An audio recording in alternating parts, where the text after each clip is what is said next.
Alright guys, welcome back to another one here on the channel. If you haven't seen, I have now got a 197 Clio, my dream car. I have to be careful with that phrase because I throw it around quite often when it comes to Clios, but I have wanted this car since my very first car. Thought I'd get a quote on it, I got it. I did end up selling the 335i. I haven't put up any of the videos of the 197 yet, so I don't know what you guys are saying. Might be a few questions as to why I sold the 335i, especially after 2 weeks. It was 2 weeks and 5 days that I had that car and I sold it. I made a loss. I'm not going to pretend I made a profit. I wanted out of it as soon as I could. Nothing wrong with the car. Mechanically, the car was perfect. Bodywork, the car was spot on. All the videos I made, I wasn't trying to hide anything. Why did I sell the 335i?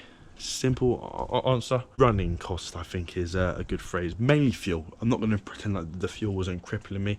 It's not that I couldn't afford it, it's that I couldn't justify it. And I think I've put myself in a really good position with the number plates and the channel and all the businesses I've got and my full-time job.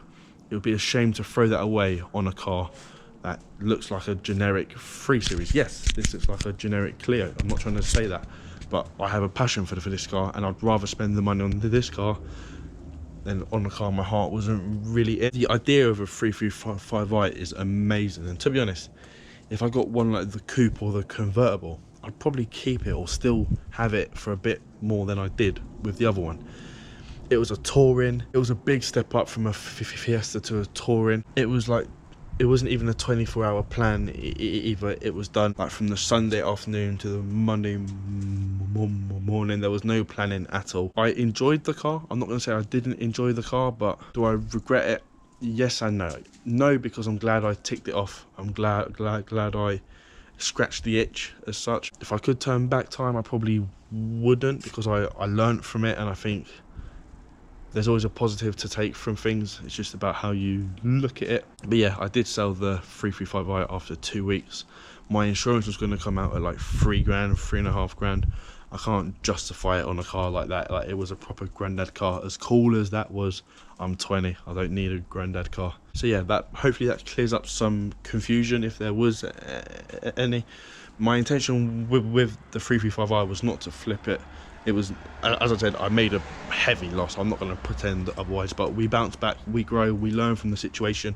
Rather than dwelling on the loss, we grow to the profits. As cringe and as cliche as that sounds, you have to put yourself in that mindset, because otherwise you're just going to be stuck at every single hurdle. This was quite a big hurdle. I've jumped it, I'm landing it. Oh, it's so cringe, but it's just true. You just got to keep on pushing on.